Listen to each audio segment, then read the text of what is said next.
Hala naku po, bakit nga ba nasabi ni Kalinga Prab ito sa mga? So yan po ang topic po natin.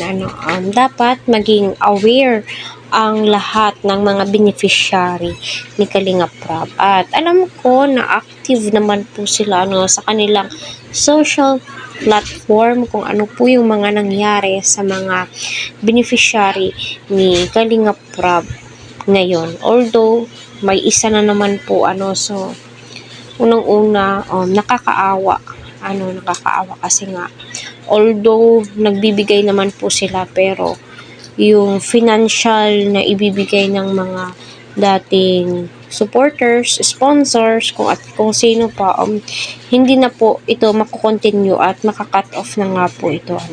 So ito pong usapin na to ay patungkol nga po ito sa lahat, entitled po ang lahat nito.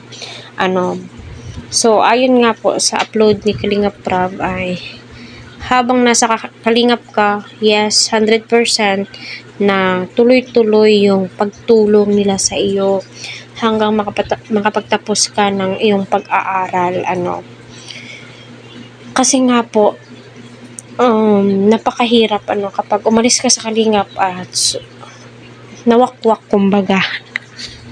Yes, may tutulong po sila all throughout siguro yung mga pangako po nila, pero yung sabihin mong panghabang buhay hanggang makapagtapos ka sa pag-aaral, medyo malabo po iyan kasi may kanya-kanya po yan silang pamilya, may sinusuportahan din po yan sila.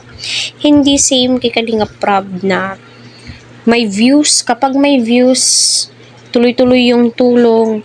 Kapag may viral si Kalinga Prab, viral kay Carla, kay Edsy, Cedros, ay itinutulong din po niya sa iba. Kumbaga, sinishare din po niya ang mga blessings ng ibang key angels, although hindi po nasusulo ng ibang key angels, ika nga po niya. Kaya napakalaking tulong po itong love team na to.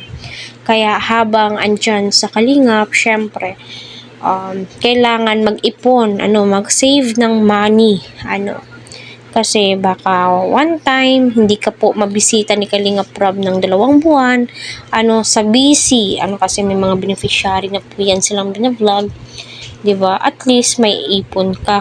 Kagaya kay Joy, na higit 1 buwan na hindi po siya nabalikan, diba?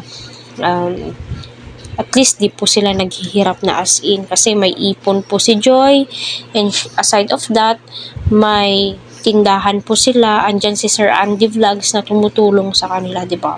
Pero iba po talaga kapag si Kalinga Prab yung nag-vlog sa'yo, kasi lahat may tutulong sa'yo. Kaya maging aware sana lahat, entitled to sa lahat ng mga beneficiary ni Kalinga Prab na key angels.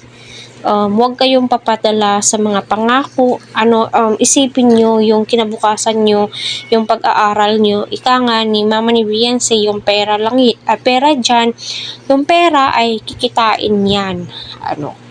Pero yung tiwala na nabuo at nabasag or nawala ng tiwala ay hirap nang ibalik or buuin ulit, diba? Kaya stay put lang dyan sa Kalingap, kasi handa na magtumulong si Kalinga Prab, diba? At kagaya niya, kung may mga gusto kayong bilhin na kagamitan or yung gusto ninyo, i-chat nyo lang ako. Ika nga sinabi niya kay Dara, pero siguro nahihiya na din po yung ibang key angels. Paano kung mahiyain yung key angels? So mahiya siyang sabihin kung ano yung nilalaman ng puso niya, kung ano yung gusto niya, kasi mahirap naman kung maluho. Pero alam naman po natin lahat po ng mga tinutulungan po ni Kalinga Prab ay hindi po maluho. Napakabait po nila, diba?